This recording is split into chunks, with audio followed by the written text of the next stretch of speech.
आ जाओ बच्चों, काम की बात पे। काम की बात पे आएंगे तो काम की बात पे हम क्या कर रहे थे? हम कर रहे थे कि जो हमारे पास कोई भी दो वेक्टर दे दिए जाएंगे उनका रिजल्टेंट वेक्टर उनकी डायरेक्शन निकालनी है ना। तो अगर ए वेक्टर ऐसे है और बी वेक्टर ऐसे है तो इनका रिजल्टेंट आएगा डायगोनली इनके अलोंग, और इस वेक्टर का मैग्नीट्यूड होगा वो क्या होगा? Under root A square plus B square plus 2ab cos theta. Theta is the angle between these two vector.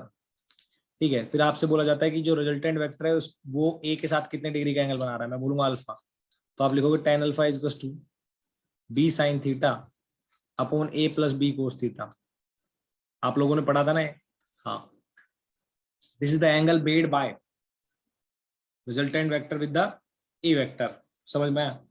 हाँ, फिर उसके बाद में अगर हम आगे चले और सोचे इन चीजों को तो करते हुए चलेंगे, हमारे दिमाग में एक ख्याल आएगा कि अगर हमारे पास ये वेक्टर ए है, ये वेक्टर ए है ना?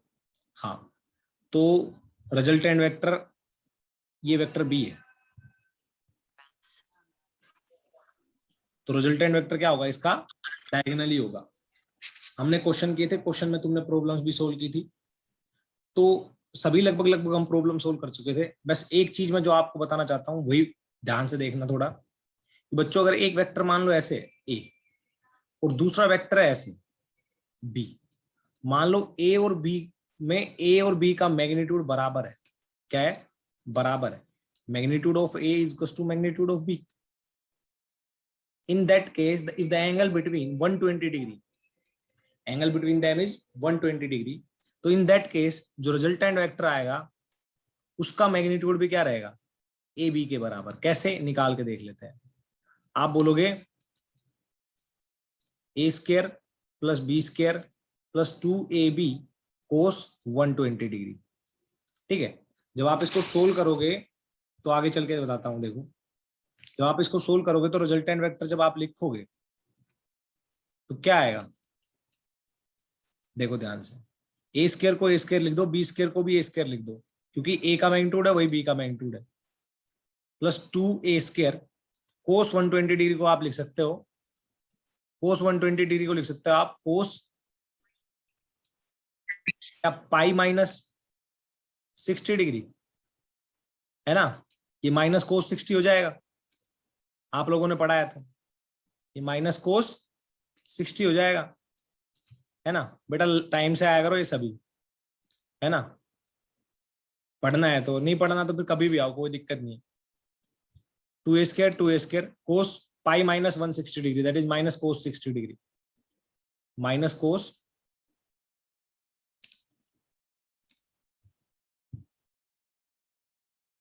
समझ में आया? क्योंकि ये फर्स्ट सेकंड क्वाड्रेंट है, सेकंड क्वाड्रेंट में कोस नेगेटिव होता है। तो जब आप इसको ऐसे सोल्व कर लोगे तो आपके सामने आएगा कि माइनस का कोस 60 डिग्री लिख दिया। अब आप लिखोगे 2a square plus 2a square into cos 160 की वैल्यू क्या होती है? सॉरी, कोस 60 की वैल्यू क्या होती है? -1/2, है ना? ये माइनस कोस 60 है तो माइनस कोस 60 की -1/2, कोस 60 की 1/2 होती है। जब आप सोल्व करोगे तो आपके सामने आएगा, ध्यान से देखना, 2a square plus 2a minus का 1/2, यहां से ए कट गया, माइनस इसके साथ मल्टीप्लाई हो जाएगा, ये आ जाएगा 2a square minus a square that is equal to a square का square root that is a। आपको समझ में आया नहीं आया कि अगर दो वेक्टर है उनका सेम क्या है? उसका सेम मैग्नीट्यूड है और दोनों के बीच में 120 डिग्री का एंगल है ना? तो जो रिजल्टेंट वेक्टर आएगा उसका भी एम्पलीट्यूड क्या रहेगा, मैग्नीट्यूड क्या रहेगा? वो भी उन दोनों वेक्टर के मैग्नीट्यूड के बराबर होगा। ठीक है, हाँ, समझ में आया? हाँ, ये पैरेललोग्राम बन गया, इसका डायगोनल बन गया। ठीक है, ये रिजल्टेंट वेक्टर है, समझ में आया? ओके। अब उसके बाद में बात आती है कि सर ये एंगल कितना बनाएगा ए के साथ में, तो आप खुद से देख लो, समझ में ना आए तो। बाकी अगर वैसे भी समझाऊं, ट्रायंगल से भी समझ सकते हो। यहाँ पे ये मान लो ये है, ये भी है, तो ये आइसोसेलेस ट्रायंगल बन गई। ये भी है तो ये भी है, तो ये भी आइसोसेलेस ट्रायंगल बन गई, है ना? तो उस तरीके से भी सोल्व करोगे तब भी आ जाएगा। बाकी अगर वैसे करना चाहते हो तो वैसे कर लो, tan alpha is equal to B sine theta. B क्या है, बी का मैग्नीट्यूड भी ए के बराबर है, तो वैसे तो लिख देंगे B sine 120 upon A plus B cos 120। But हम सोल्व करेंगे जब क्या लिखेंगे, बी की जगह ए लिख दो, साइन 120 की क्या आएगी, साइन पाई माइनस 60 साइन 60, है ना, upon A plus B, B की जगह फिर से ए लिख दो क्योंकि दोनों का मैग्नीट्यूड सेम है। कोस 120 डिग्री आपने यहां पे भी क्या लिखा था, माइनस कोस 60, तो माइनस कोस 60 और उसकी वैल्यू क्या आई थी, -1/2। इसको सोल्व करोगे तो बच्चों आपके सामने आएगा a √3/2 upon a/2 tan alpha. a से a कट गया, 2 से 2 कट गया, ये बच गया √3। tan थीटा की वैल्यू √3 कब होती है, जब थीटा इक्वल टू क्या होता है 60 डिग्री, है ना। तो आप बोल दोगे जो रिजल्टेंट वेक्टर है ये a के साथ में 60 डिग्री का एंगल बना रहा है ना। हाँ, अब ध्यान से देखो, अगर वैसे करना होता आपको तो ये जो रिजल्टेंट वेक्टर है इसके बराबर था और ये इसके भी बराबर था ना, और ये दोनों आपस में बराबर थे, मतलब ये सारी साइडें बराबर है, सारी साइडें बराबर है, पैरेललोग्राम बन गया। तो ये 60 ये 60 ये 60, अगर ये 120 है तो ये 60 है तो ये भी 60, ये 60 फिर ये 60। तो बेसिकली बात जो मैं कहना चाहता हूं वो सुनना ध्यान से, अगर दो वेक्टर हैं और उनका मैग्नीट्यूड सेम होता है, कोई भी दो वेक्टर हो उनका मैग्नीट्यूड सेम होगा, तो रिजल्टेंट वेक्टर जो होता है उसमें अगर ये थीटा है, ये ए है और ये भी ए के बराबर है, ठीक है, तो जो रिजल्टेंट वेक्टर होगा वो थीटा को दो इक्वल पार्ट्स में डिवाइड कर देता है, दैट इज θ/2 और दैट इज θ/2। पहली बात ध्यान से सुनना। और अगर दो वेक्टर है उनका मैग्नीट्यूड सेम है और दोनों के बीच में 120 डिग्री का एंगल है, तो उनका रिजल्टेंट वेक्टर भी उन वेक्टर के बराबर होगा और एंगल को क्या करेगा, 120 डिग्री को इक्वल पार्ट्स में डिवाइड कर देगा। समझ में आया, तो 60 डिग्री बनाएगा। आया नहीं आया, हाँ। तो बच्चों यहां तक बताओ किसी को डाउट है, if there are two vectors which have equal magnitude, then the resultant vector will bisect the angle between these two vectors. If there are two vectors and the angle between them is 60 degree, then resultant vector will bisect the angle between these two vectors, as well as the magnitude of resultant vector is equals to individual vector.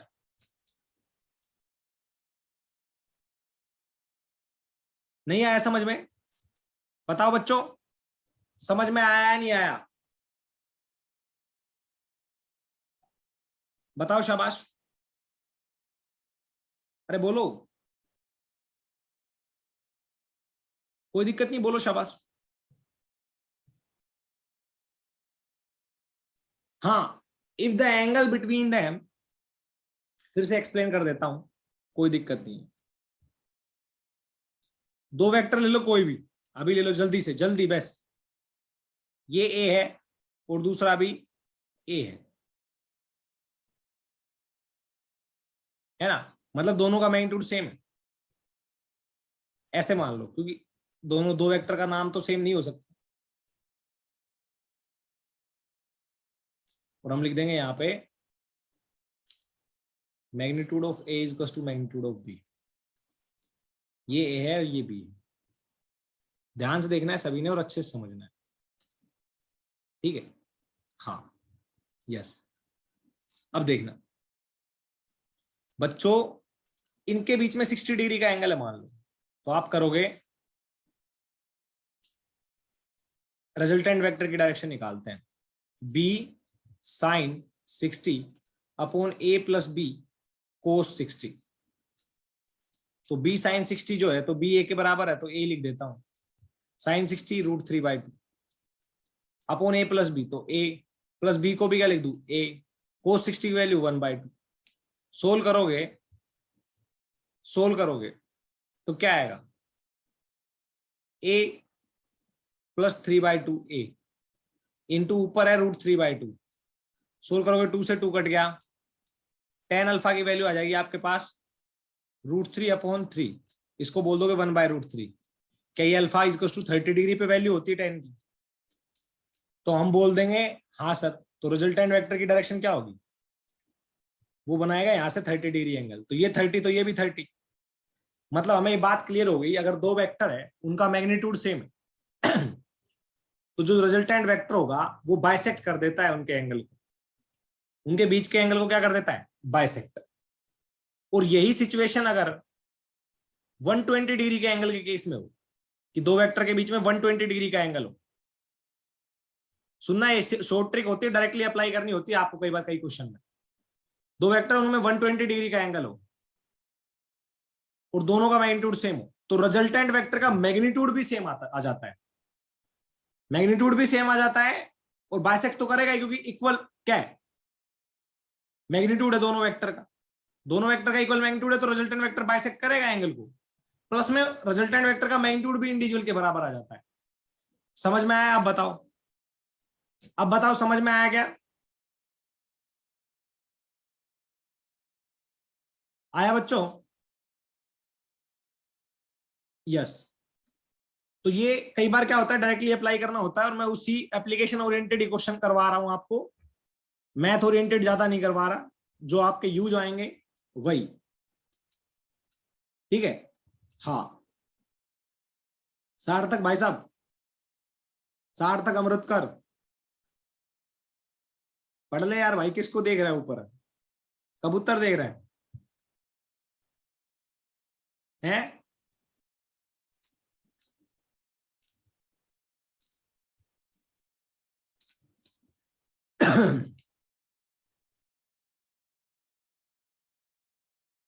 हाँ, मोड़ लगेगा, मोड़ लगेगा, इसलिए तो बता रहा हूं।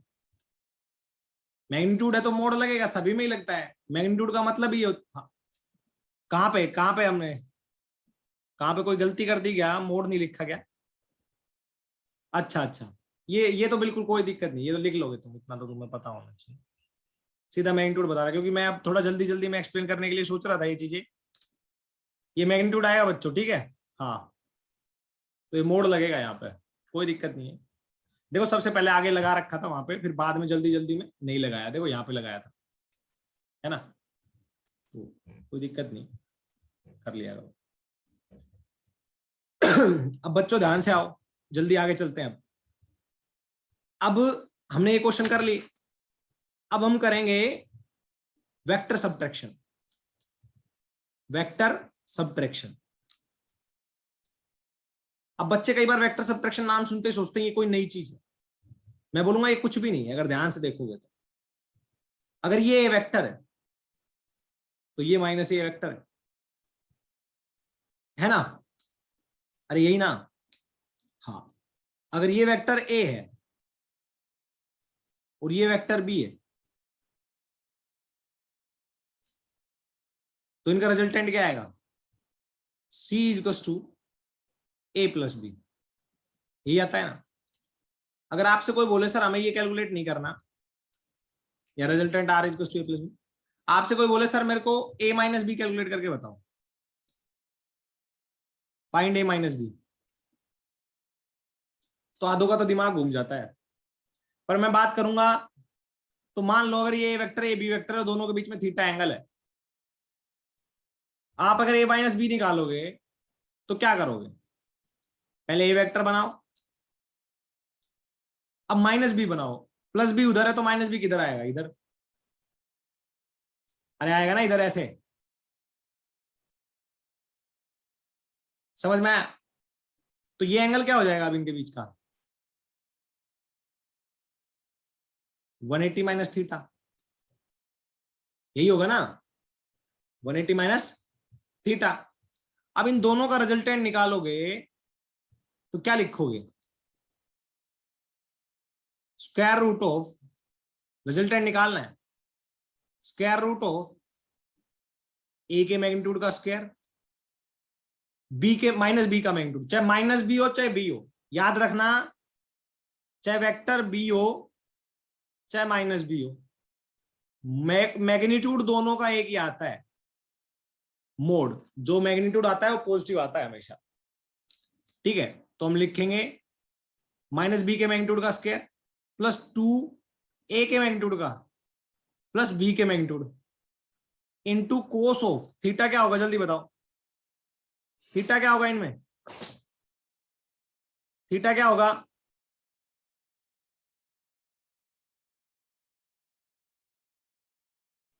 थीटा क्या आएगा इनमें, जल्दी बताओ, शाबाश। ए और किसके बीच का एंगल आएगा, अब आप क्या निकाल रहे हो, R is basically A minus B निकाल रहे हो ना। एंगल किसके बीच का लेंगे, ए माइनस बी या ए प्लस बी, ए और बी के बीच में लेंगे एंगल या ए माइनस बी के बीच में लेंगे। जब ए माइनस बी निकाल रहे हैं तो ए और माइनस बी के बीच में लेंगे एंगल, है ना। तो आप लिखोगे 180 माइनस थीटा। अब घबराना नहीं, अगर ध्यान से देखो तो बेसिकली जो रिजल्टेंट वेक्टर होता है ना बच्चों, वो क्या होता है, ए माइनस बी को आप ऐसे तो लिखोगे ए प्लस ऑफ माइनस बी, तो बेसिकली ये भी तो एडिशन है दो वेक्टर का। अरे ये भी तो एडिशन है दो वेक्टर का, subtraction is itself addition, subtraction is itself addition. समझ में आया, आया क्या, देखो अब मैंने क्या किया है, ए और माइनस बी का एडिशन किया है, ये आंसर आ गया मेरा।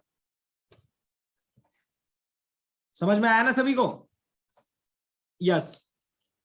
अब देखो जैसे ए वेक्टर है मेरे पास 2i,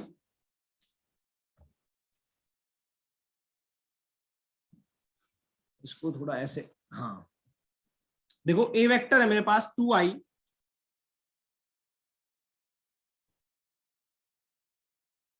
plus 3j plus 4k। A vector है मेरे पास 2i plus 3j plus 4k। B vector है मेरे पास i plus 2j plus 2k। आपसे बोले ए प्लस बी निकालो, तो आप डायरेक्ट क्या करोगे, ए plus B 3i 5j 6k add कर दोगे ना। ऐसे जब आपको बोले ए वेक्टर ये बी वेक्टर ये ए माइनस बी बताओ, तो आप क्या करोगे, ए वेक्टर लिख दो 2i 3j plus 4k, B vector लिख दो i plus 2j plus 2k। A minus B निकालोगे तो क्या आएगा, A plus of minus B, यही तो लिखोगे। ए माइनस बी क्या होता है, A plus of minus B, है ना। तो देखो ध्यान से, मैं वही करूंगा, माइनस बी तो माइनस साइन लगा दो, यही तो होता है माइनस बी, और अब ऐड कर दो तो क्या आएगा, 2 प्लस माइनस 1 2i माइनस आई प्लस आई 3j माइनस का 2j ऐड करोगे तो क्या आएगा, प्लस का j 4k माइनस का 2k तो प्लस का 2k आ जाएगा। तो ये क्या है basically, subtraction is itself addition, subtraction is itself addition. अरे अब मैंने क्या किया, a माइनस बी निकाला है, तो मैंने क्या किया है, a माइनस बी निकाला है मैंने, तो आपके सामने देखो क्या किया है, मैंने किया है a plus of minus B कर दिया। समझ में आया, आया क्या सभी को, बस। तो घबराना बिल्कुल नहीं है कि पता नहीं क्या होगा क्या नहीं होगा, बिल्कुल भी नहीं घबराना है। क्वेश्चन जैसे चल रहे हैं वैसे चलाते रहो, सोल्व करते रहो, ठीक है। आ जाओ, अब सभी बच्चे एक क्वेश्चन निकालेंगे ऊपर वाले मेथड से, आ जाओ बच्चों। एक वेक्टर है ए, देखो इस टाइम आ रहे हैं बच्चे, क्लास खत्म होगी जब तक पूरे 30 हो जाएंगे।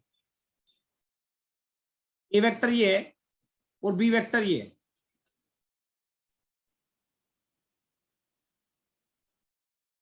इसका मैग्नीट्यूड है 5, सॉरी इसका मैग्नीट्यूड है 10, हाँ इसका मैग्नीट्यूड है 5। आपसे बोले कोई फाइंड ए माइनस बी,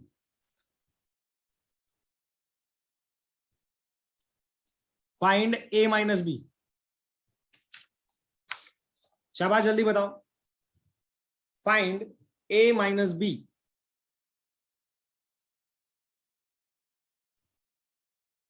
जल्दी बताओ बच्चों।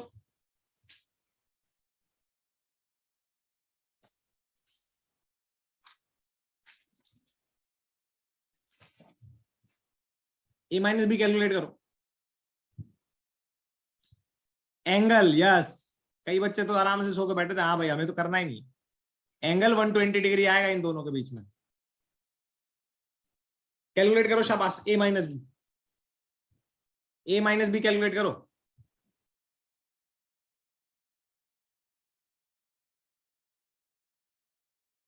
तो हम क्या करेंगे, पहले ए बना लेंगे। इसका मैग्नीट्यूड कितना है? मैग्नीट्यूड इसका है, यहां पे भी ऐसे लिख देता हूं मोड, फिर कंफ्यूज ना हो जाओ तुम। मोड लिख दो अभी, स्टार्टिंग में तो ऐसे लिखे प्रॉपरली नोटेशन के साथ, बाद में तो पता लग जाएगा जब सब कुछ, तो फिर क्या दिक्कत है, फिर तो कोई दिक्कत। अब माइनस बी क्या आएगा बच्चों? माइनस बी इधर आएगा, तो देखो इधर ये आएगा 5। दोनों के बीच में एंगल कितना आएगा? 60 डिग्री का। समझ में आया? दोनों के बीच में एंगल किसका आएगा, कितना आएगा? 60 डिग्री का।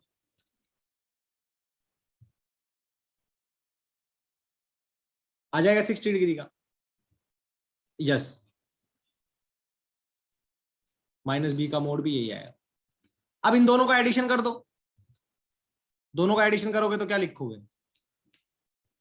मैग्नीट्यूड ऑफ ए का स्क्वायर, मैग्नीट्यूड ऑफ बी का स्क्वायर, प्लस 2 इंटू 10 इंटू 5। बताओ 120 डिग्री लिखूं या 60 डिग्री लिखूं? बताओ 120 डिग्री लिखूं या 60 डिग्री लिखूं? 120 डिग्री लिखूं या 60? Yes 60, correct. क्योंकि अब हम ए और माइनस बी को जोड़ रहे हैं ना, तो ए और माइनस बी के बीच में एंगल देखेंगे। सोल्व कर लोगे, आंसर आ जाएगा। ठीक है, अभी सोल्व नहीं करूंगा मैं। अब रिजल्टेंट वेक्टर की डायरेक्शन, तो tan alpha is to B sine theta. B कितना है? 5। Sine theta sine 60 upon A plus B cos theta. A कितना है? 10 plus B cos theta cos 60। 5 into sine root 3/2 upon 10 plus 5 cos 60। Cos 60 की value क्या आएगी? 1/2। Solve कर लोगे, answer आ जाएगा आपका। समझ में आया बच्चों? कर लोगे ना? बताओ भाई, आंसर किया करो यार, थोड़ा बोलोगे तभी तो अच्छा लगेगा मेरे को भी, है ना? तो निकाल लोगे थीटा, है ना? यस। आगे चलते हैं, आ जाओ आगे चलें। अच्छी बात, चलो अब आगे चलते हैं। थोड़ी स्पीड बढ़ानी है आप लोगों ने, तो अपने घर पे कुछ क्वेश्चन ट्राई कर लेना। ए अगर 10 है आपका,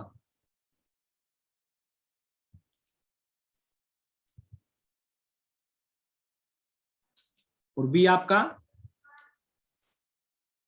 20√2 है, ठीक है, ये 37 डिग्री है और ये 45 डिग्री है।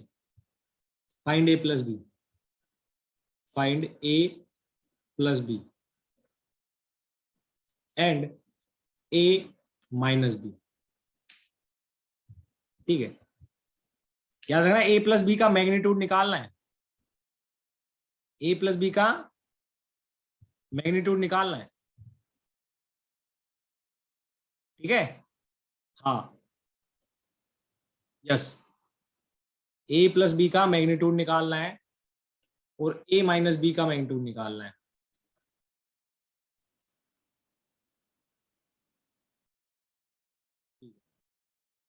हाँ, वो देख लेना, ये आपका क्वेश्चन है, ट्राई करना है घर पे। दूसरा लिखो, एक वेक्टर इधर है 20√2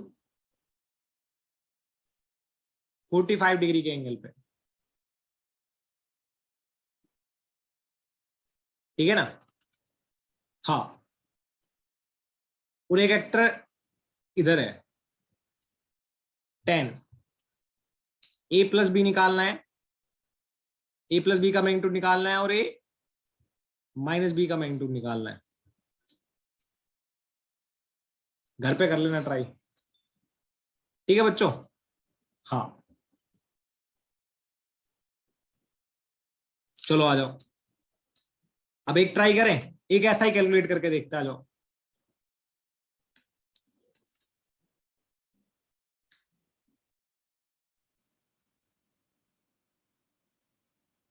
एक ऐसा ही कुछ डील करके देख लेते हैं क्वेश्चन।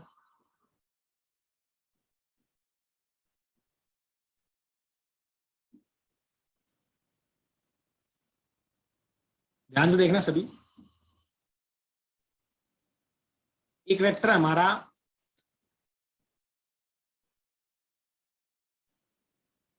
5√2,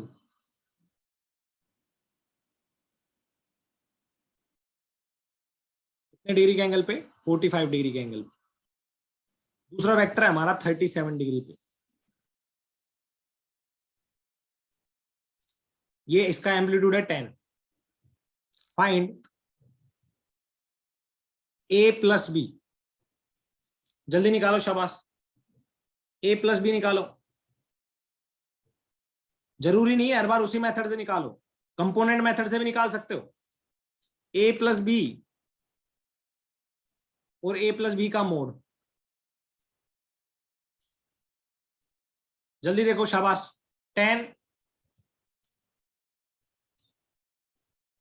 10 का इधर कंपोनेंट क्या आएगा? 8, इधर क्या आएगा? 6, 5 इधर आएगा, 5 इधर क्या आएगा? 5। a प्लस बी का रिजल्टेंट क्या आएगा? 6 प्लस माइनस 5, तो ये आएगा इधर -1। इन दोनों का नीचे आएगा प्लस का 3, रिजल्टेंट क्या आएगा? एक 1 हो गया, एक 3 हो गया।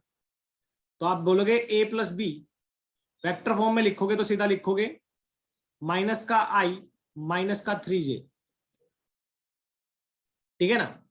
अब रिजल्टेंट बोले कोई आपको कि रिजल्टेंट बताओ क्या आएगा, तो रिजल्टेंट यहां से इन दोनों के बीच में होगा कहीं ना कहीं। डायरेक्शन पूछेगा तो अल्फा निकाल देना, अल्फा की वैल्यू आएगी tangent inverse A Y by A X. A Y क्या है? 3 और ए एक्स क्या है? 1। ये आ जाएगा आपका अल्फा, ठीक है। अब मैग्नीट्यूड निकालना है तो मैग्नीट्यूड भी निकाल सकते हो। a प्लस बी का मोड -1 का स्क्वायर प्लस -3 का स्क्वायर √10, ठीक है। अब इसी वेक्टर का मैं a माइनस बी निकालूंगा, ठीक है। क्या निकालूंगा? a माइनस बी, तो a वो है, ये b है। ध्यान से देखना है, सभी ने अच्छे से समझना है। आ जाओ, तो a तो मैंने बना रखा है, उधर ही रहने दूंगा।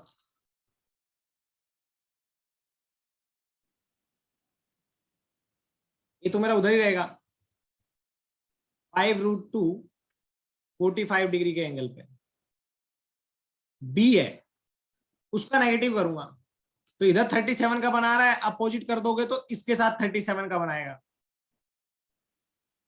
ऐसे। कितना एम्पलीट्यूड? 10 है मैग्नीट्यूड, तो मैग्नीट्यूड कितना है? 10 है। अब ध्यान से समझना है, अच्छे से करना है। 5√2 का इस साइड क्या कंपोनेंट आएगा? 5, और इधर क्या आएगा? 5। 10 का इधर क्या आएगा? 10 का इधर क्या आएगा? जल्दी बताओ। 10 का इधर आएगा 8 और इधर आएगा 6। तो ये आपके सामने अभी जो डायग्राम है ये a और -b का है, तो a plus of -b vector form में निकालोगे तो क्या आएगा? जल्दी बताओ। 8 5 कितना हो जाएगा? 8 और 5 कितना हो जाएगा? जल्दी बताओ। 13, 6 और 5 11, तो 13 अलोंग j, 11 अलोंग i, ये आ जाएगा ए माइनस बी वेक्टर। अब मैग्नीट्यूड निकालना है ए माइनस बी का, तो वो निकाल लो भाई मैग्नीट्यूड, 13 का स्क्वायर प्लस 11 का स्क्वायर, सोल्व कर लेना, आंसर आ जाएगा। आगे रिजल्टेंट का, कि रिजल्टेंट किधर बनेगा, इन दोनों का रिजल्टेंट किधर बनेगा, तो पहले आप ऐसे लिख दो और ऐसे लिख दो, इधर कितना 13 और इधर कितना 11, तो रिजल्टेंट मान लो ऐसे आया है, उसका एंगल कितना होगा, ये अल्फा, अल्फा होगा tangent inverse A Y by A X 13/11, ये आ गया आपका डायरेक्शन रिजल्टेंट का। समझ में आया बच्चों? अरे कर लोगे या नहीं कर लोगे? कर लोगे ना? तो मैंने a प्लस बी भी कैलकुलेट करवाया दो वेक्टर का, और a माइनस बी भी कैलकुलेट करवाया।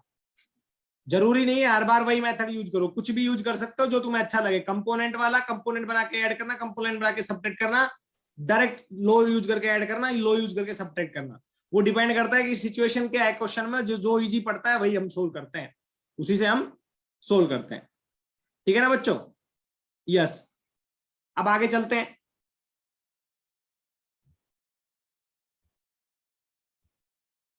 आ जाओ सभी। अब लिखते हैं addition of multiple vectors. Addition of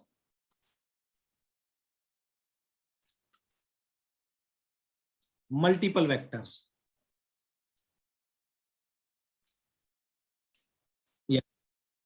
बच्चों हाँ, रिकॉर्डिंग कर रहा हूं बेटा, रिकॉर्डिंग स्टार्ट कर दिया। बच्चों मान लो हमारे पास 3 वेक्टर हम ऐड करने हैं, ए प्लस बी प्लस सी, है ना?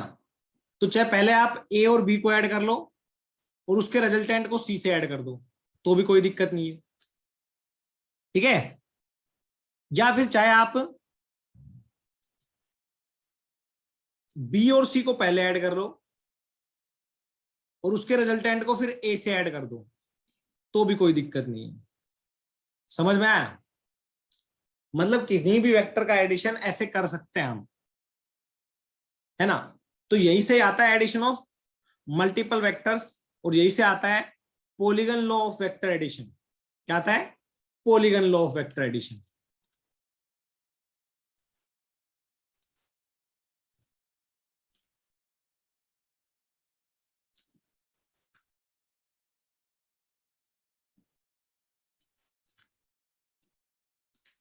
अब ये क्या बोलता है polygon law of vector addition, वो देखो बच्चों। बेसिकली क्या होता है हमारे पास, मान लो एक वेक्टर है ए और दूसरा वेक्टर है बी, ठीक है, और तीसरा वेक्टर है सी। आपसे बोलेगा बताओ इनका रिजल्टेंट वेक्टर क्या आएगा, तो सबसे पहले मैं क्या करूंगा, मैं ए और बी का रिजल्टेंट निकाल देता हूं, ए बी। याद रखना जिनको जोड़ रहे हो उनका एक की टेल दूसरे के हेड से जुड़ी हुई होगी। ऐसा नहीं कि इनकी दोनों के हेड एक जगह मोड़ दोगे और फिर बोलोगे, जब तभी ये वेक्टर एडिशन फॉलो होता है। ये जो वेक्टर एडिशन होते हैं, ट्रायंगल लो, पॉलीगन लो, है ना, ये तभी फॉलो होते हैं जब एक का हेड दूसरे के टेल से कनेक्ट हो। तो ए प्लस बी का रिजल्टेंट क्या आएगा? क्या बच्चों आप बताओगे क्या ये ए प्लस बी होगा? अरे ये ए प्लस बी होगा ना, हाँ कि ना? यस। अब ए प्लस बी आपको आ गया, यस। अब आप क्या करोगे, अब एक तीसरा वेक्टर है सी, तीसरा वेक्टर है सी, ठीक है? हाँ, तो ए प्लस बी को मैं थोड़ा दूर लिख देता हूं, शायद ये यहां पे,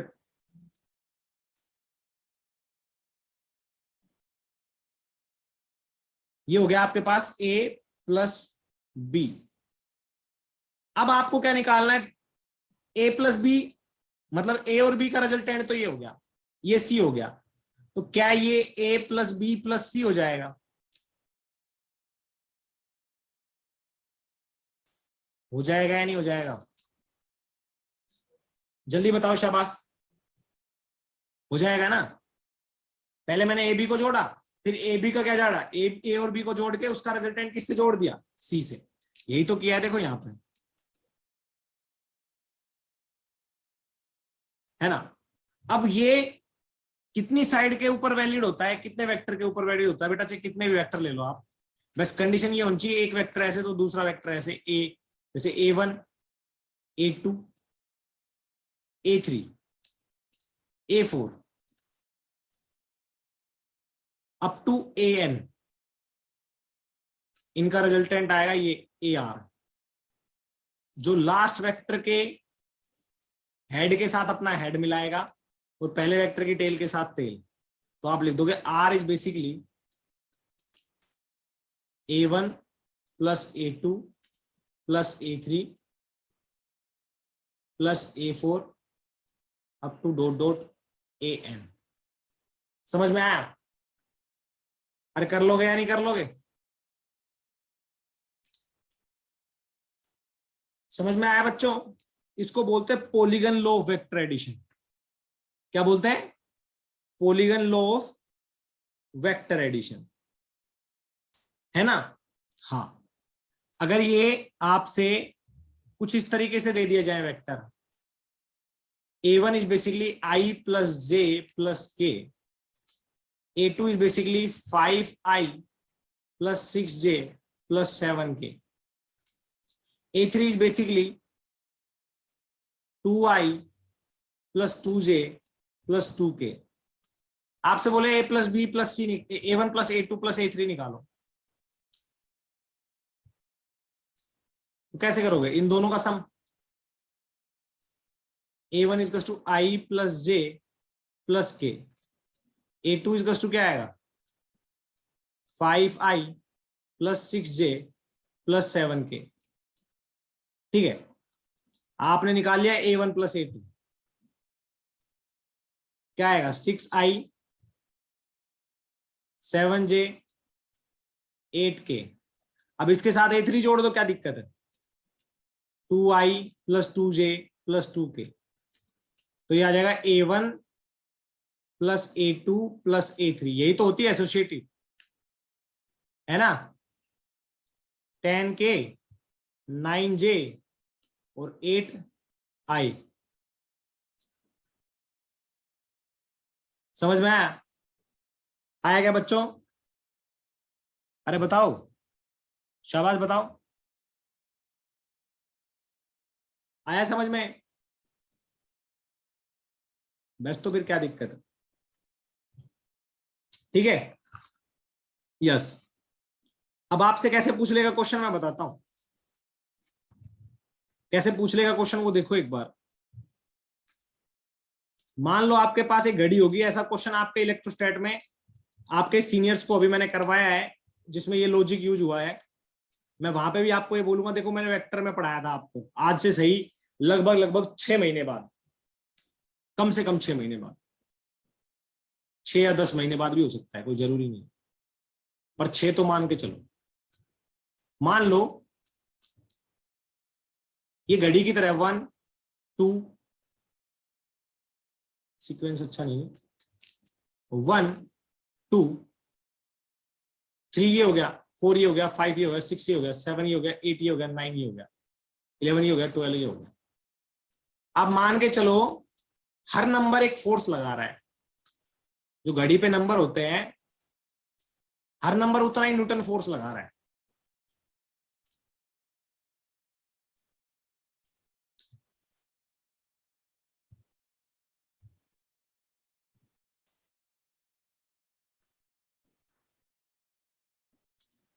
हर नंबर उतना ही न्यूटन फोर्स लगा रहा है, जितना नंबर है यहां पे उतने ही मैग्नीट्यूड का। कैसे? सेंटर पे ये लगा रहा है इधर, ये लगा रहा है इधर, ये कितनी लगाएगा इधर 12 न्यूटन, ये इधर कितनी लगाएगा 6 न्यूटन, ये इधर कितनी लगाएगा 7 न्यूटन, ये किधर लगाएगा इधर लगाएगा 1 न्यूटन। सिमिलरली ये कितनी लगाएगा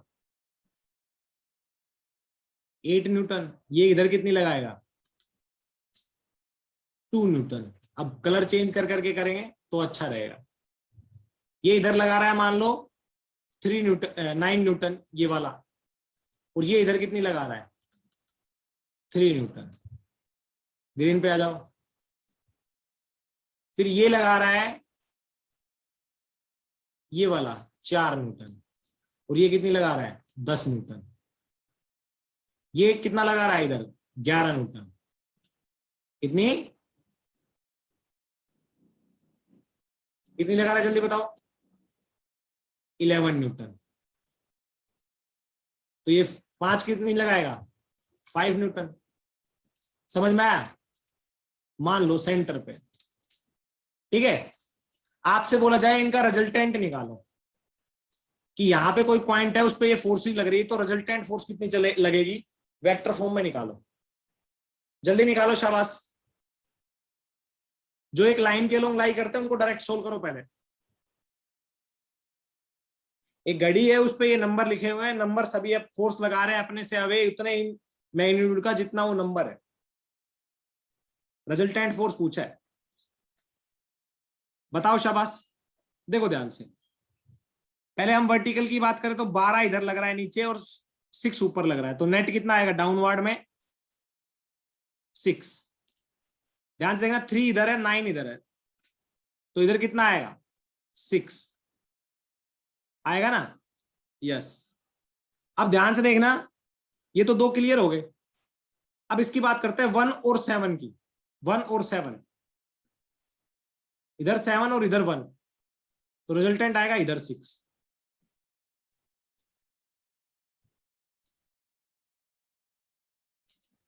टू और 8 की बात करें तो 8 इधर 2 इधर, तो रिजल्टेंट इधर आएगा 6। 3 और 9 का हमने निकाल लिया। 4 उधर लगा रहा है 4, 10 इधर लगा रहा है 10 न्यूटन, तो इधर आएगा 6 आएगा ना। ऐसे ही 11 इधर लगा रहा है 11 और 5 इधर लगा रहा है 5, तो इधर आएगा ये नेट 6। क्या इतना ठीक है? अरे यहां तक ठीक है? बताओ भाई, इतना कर लिया? इतना समझ में आया? नेट फोर्स इतना आया? आया क्या? जल्दी बताओ। अब जब इतना सोल्व कर लोगे तो आपको एक बात तो क्लियर होगी कि यार ये यहां पे कितने नंबर है। देख कितना एरिया, 1 2 3 4 5 6 7 8 9 10 11 12, टोटल 360 डिग्री एंगल होता है जो 12 इक्वल पार्ट्स में डिवाइडेड है, 12 इक्वल पार्ट्स में। तो 360 by 12 that is 30 degree. Her angle के बीच में 30 डिग्री का एंगल, हर वेक्टर के बीच में, सॉरी, हर वेक्टर के बीच में 30 डिग्री का एंगल है या नहीं है? अरे सेंटर पे कितना एंगल सबटेंड कर रहे हैं 30 30 का अपने पड़ोसी के साथ में। इतना आया? यस। अब ध्यान से देखना है, अच्छे से समझना है। अगर मैं बात करूं 6 की, अगर मैं बात करूं 6 की, ये वाला 6, अब कलर पे आ जाओ, कलर का खेल खेलेंगे अब बस। ये जो 6 वाला है ये ओरिजेंटल के साथ 60 डिग्री का एंगल बना रहा है, तो इसका इधर कंपोनेंट क्या आएगा?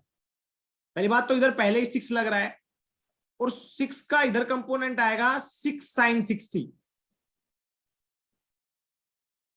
है ना, और इधर आएगा 6 cos 60, तो पहले 6 इधर लग ही रहा है ये, प्लस इसका कंपोनेंट इस डायरेक्शन में आएगा 6 cos 60। इतना आया सभी को? अरे आया क्या? सिमिलरली ये जो वेक्टर है ये भी 60 बना रहा है, देखो हॉरिजॉन्टल के साथ,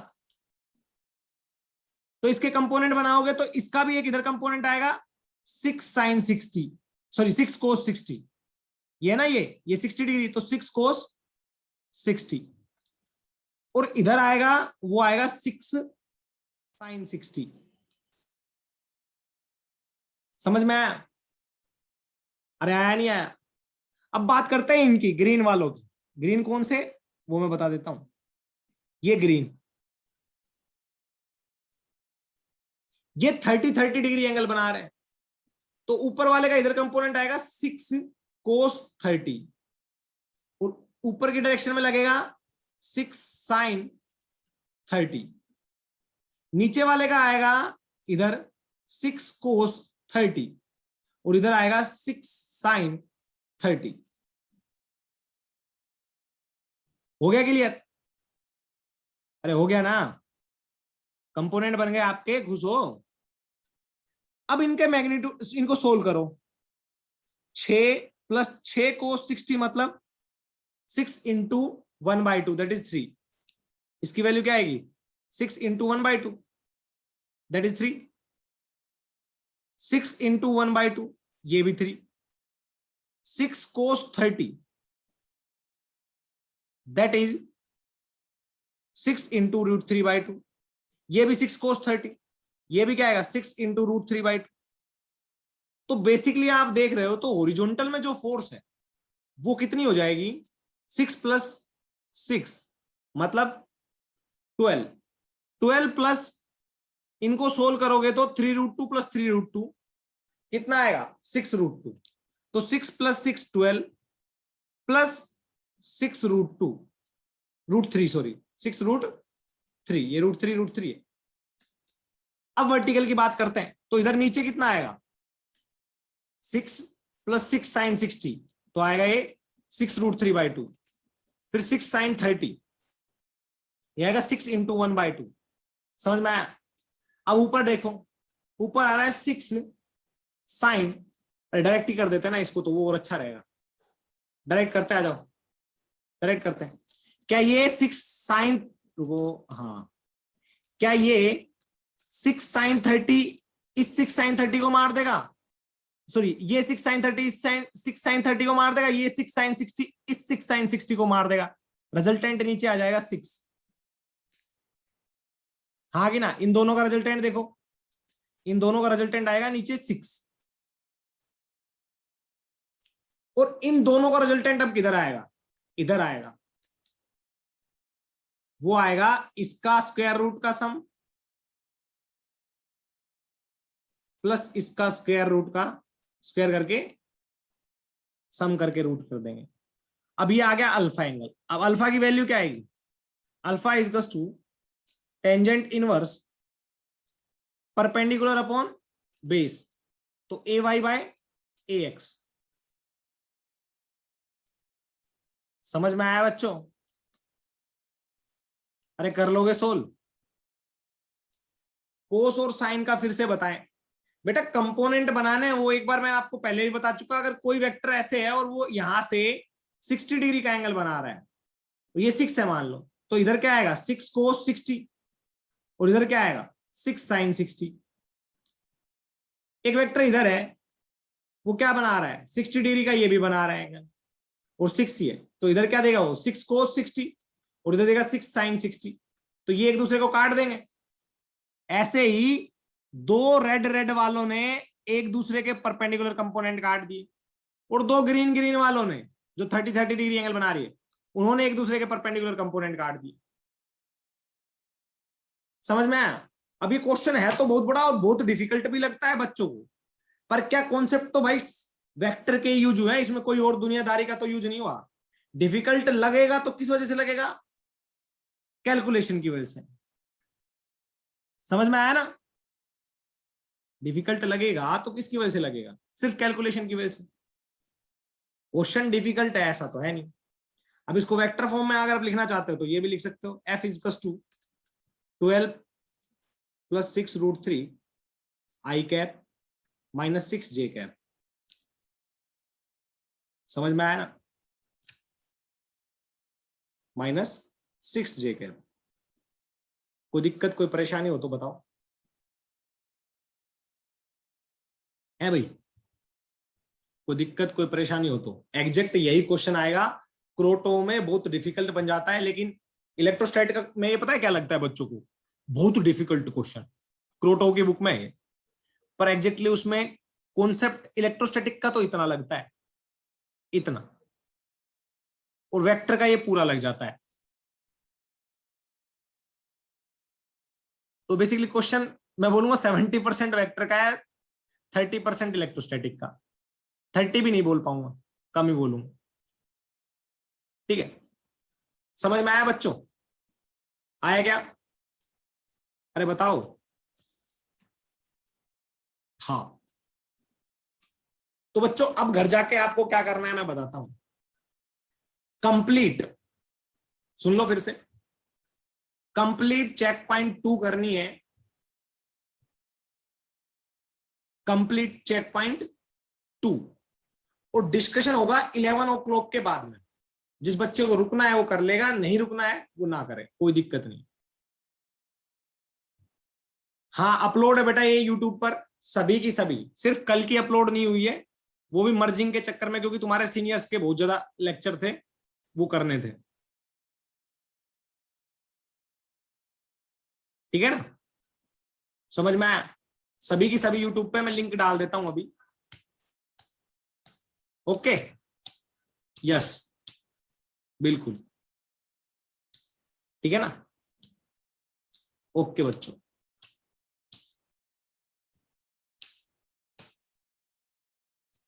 ठीक है, तो फिर मिलते हैं बच्चों।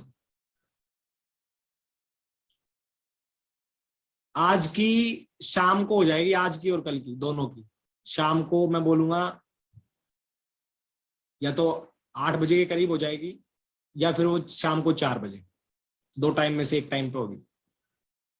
ठीक है, हाँ, ओके बच्चों, बाय सभी को, फिर मिलते हैं, बाय एवरीवन। कोई डाउट कोई परेशानी हो तो कोई बोल सकता है, कोई डाउट कोई परेशानी हो तो कोई बोल सकता है।